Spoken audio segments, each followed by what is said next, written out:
परभणी महानगरपालिका निवडणुकीत राजकीय समीकरण स्पष्ट झालंय। परभणीत ठाकरेंची शिवसेना आणि काँग्रेस आघाडीला बहुमत मिळालंय। मात्र या निवडणुकीतील सर्वात चुरशीची आणि चर्चेची लढाई प्रभाग क्रमांक 1 मध्ये पाहायला मिळाली आहे। उभाटा शिवसेनेचे उमेदवार व्यंकट लक्ष्मणराव डहाळे यांनी प्रतिस्पर्धीचा केवळ एका मताने पराभव करत विजय मिळवलाय। मतमोजणी दरम्यान चुरस टोकाला पोहोचली होती आणि निकाल जाहीर होताच कार्यकर्त्यांनी जल्लोष करत आनंद व्यक्त केलाय। एका मताचा हा विजय निवडणुकीतील प्रत्येक मताचं महत्त्व अधोरेखित करणारा ठरला असून राजकीय वर्तुळातही या निकालाची जोरदार चर्चा सुरू आहे। परभणी महानगरपालिकेच्या निवडणुकीमध्ये मोठी रंगत आलेली होती आणि आता उभाटा आणि काँग्रेस पक्षाला बहुमत मिळालेलं आहे। राज्यामध्ये जर बघायला गेलं तर भाजपची सत्ता आलेली आहे, मात्र परभणी एकमेव असा जिल्हा आहे की या ठिकाणी उभाटा गटाला मित्र पक्षाला या ठिकाणी बहुमत मिळालेलं आहे। आणि आपल्यासोबत जे उमेदवार आहेत प्रभाग क्रमांक 1 मधील उमेदवार आहेत आणि ते केवळ एका मतावर त्यांचा विजय झालेला आहे। आपल्यासोबत ते बोलण्यासाठी आहेत। दादा, कसा आपला प्रवास होता, कसा विजयाचा हे गुलाल आपल्या पडलेला आहे, काय वाटतंय? परभणी महानगरपालिका 2026 आज जो रिझल्ट लागला तो एकदम म्हणजे आता शब्दामध्ये मी वर्णन करू शकत नाही आणि एक मताने मी विजयी झालेलो आहे। आणि या विजयाच्या पाठीमागे या जिल्ह्याचे लोकप्रिय खासदार संजयजी जाधव, या परभणी विधानसभेचे कार्यसम्राट आमदार राहुलजी पाटील साहेब, काँग्रेस पक्षाचे सुरेशदादा देशमुख साहेब, काँग्रेस पक्षाचे तुकाराम रिंगे पाटील साहेब व माझ्या तमाम कार्यकर्त्यांची जी मेहनत होती ती आज फळाला आलेली आहे आणि माझा विजय एक मताने झालेला आहे। बाकी सर्वत्र जे आहे ते काँग्रेसची सत्ता आली, बीजेपीची सत्ता आलेली आहे। मात्र केवळ असा परभणी जिल्हा आहे या ठिकाणी उभाटा आणि काँग्रेसची सत्ता आलेली आहे।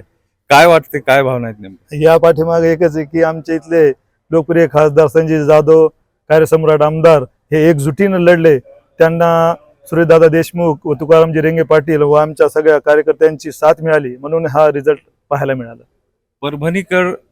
करांनी जो कौल दिलेला आहे, आपण समाधानी आहात का? हो, निश्चितच आम्ही समाधानी आहोत। काय वाटतं विकासा संदर्भात कशा आपल्या समोरच्या आता दिशा असणार आहे विकासासंदर्भात? आहे, आमचे निश्चितच चांगले प्लॅन आहेत या शहरासाठी। आमच्या पाठीमाग खासदार साहेब यांचे निधी राहील, आमदार साहेबांचा निधी राहील व आम्ही वरतून पण निधी आणण्याचा प्रयत्न करू। काय काय विकास, युवकांचा प्रश्न असेल किंवा बेरोजगारीचा प्रश्न असेल किंवा मग शहरामधील जे प्रलंबित कामे आहेत या संदर्भात आपल्या प्रभागात काय काय कामे आणण्याची आपली संकल्पना आहे? सगळ्यात सुरुवातीला तर या शहरामध्ये कचऱ्याची जास्त समस्या आहे। त्या कचऱ्याच्या समस्येसाठी आम्ही पालिकेची वाट न बघता आम्ही प्रत्येक नगरसेवक ही स्वतःच्या 2 घंटा गाड्या स्वतःच्या प्रायव्हेटच घेणार आहोत। त्यामुळे नागरिकांना काहीतरी समाधान मिळेल। प्लस आता येणाऱ्या काळामध्ये परभणी शहरामध्ये अंडरग्राऊंड ड्रेनेज येणार आहे, त्यामुळं शहरातले पूर्ण रस्ते तुटून हे जाणार आहेत। त्यामुळे परत आम्ही ते परत करण्याचा प्रयत्न करू। आपल्यासोबत काही युवक आहेत। दादा, आजचा जो निकाल लागलेला आहे, विजय घोषित झालेला आहे आपल्या पक्षाचा, काय भावना आहेत नेमक्या? निश्चितच खूप आम्ही सगळेजण हॅपी आहोत। आम्ही पूर्ण 7 दिवस गेले, 10-15 दिवस झाले सगळ्या कार्यकर्त्यांनी एवढी मेहनत घेतली आणि पूर्ण सगळ्या प्रभाग पिंजून काढला। लिटरली आमचा पूर्ण प्रत्येक मतदाराकडे जाणं, त्यांच्याकडे मागणी घालणं की आपल्या पूर्ण काँग्रेस आणि उभाटा यांच्याकडे मतदान करा, आणि तसंच आम्हाला फळ आज निश्चित भेटलेलं आहे। विरोधकांचा कसा आपल्यासोबत, म्हणजे विरोधक जे होते कसा हे होता? त्यांनी त्यांचा प्रचार केला, असं काही त्रास वगैरेची असं तर काही झालं नाही, नॉर्मली चाललं।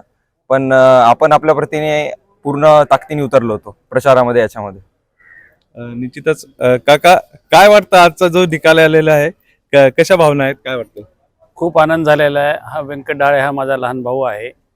आम्ही जवळपास 15 दिवसापासून आमचा पूर्ण परिवार, आमचा मित्र परिवार, खासदार साहेब, आमदार साहेब, तुकारामजी रेंगे पाटील, सुरेशदादा देशमुख या सर्वांची जी मेहनत होती ती आज फळाला आलेली आहे। अहोरात्र सगळ्यांनी मेहनत घेतली, त्याचं हे आजचं फळ आहे। आपण परत एकदा उमेदवारांना विचारू, जे आपले भाजपाचे पालकमंत्री आहेत त्यांनी एक आज आत्मचिंतन करू म्हणून असा एक पत्रकार हे दिलेली आहे। निश्चितच त्यांनी आमचा प्रभाग हा दत्तक घेतला होता। कमीत कमी त्यांनी आमच्या प्रभागामध्ये 20 ते 30 मीटिंग घेतल्या आणि तळ ठोकून सुद्धा आमच्या इकडं, तरी पण जनतेने आमची साथ दिली व रिझल्ट चांगला पाहायला मिळाला। मुख्यमंत्री असतील, उपमुख्यमंत्री अजित पवार यांच्या देखील या ठिकाणी सभा झालेल्या होत्या, तरी देखील क्वचित काही परिणाम वाटतो का झालेला? नाही, काहीच परिणाम झाला नाही. कार्यकर्त्यांची एकजूट ही फार मोठी होती आमच्याकडे आणि फळी चांगली होती आमच्याकडे काँग्रेस आणि उबाटाची, त्यामुळे हा रिझल्ट आम्हाला पाहायला मिळाला.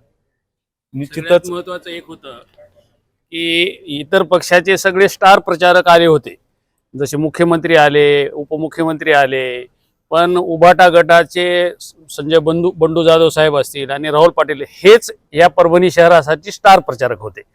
त्यांच्या या रणनीतीला सर्व मतदारांनी भरभरून प्रतिसाद दिला. शिंदे शिवसेनेला एक देखील या ठिकाणी विजय मिळालेला नाही, काय वाटतं? खासदार साहेब अगोदरच म्हणले होते ते भोपळा सुद्धा फोडू शकणार नाहीत, तर ते त्यांचं वाक्य खरं ठरलं. निश्चितच आजचा जो विजय झालेला आहे हा जनतेचा विजय असल्याचं या ठिकाणी जे आपले उमेदवार आहेत त्यांनी सांगितलेलं आहे. LS मराठी, गजानन पवार, परभणी.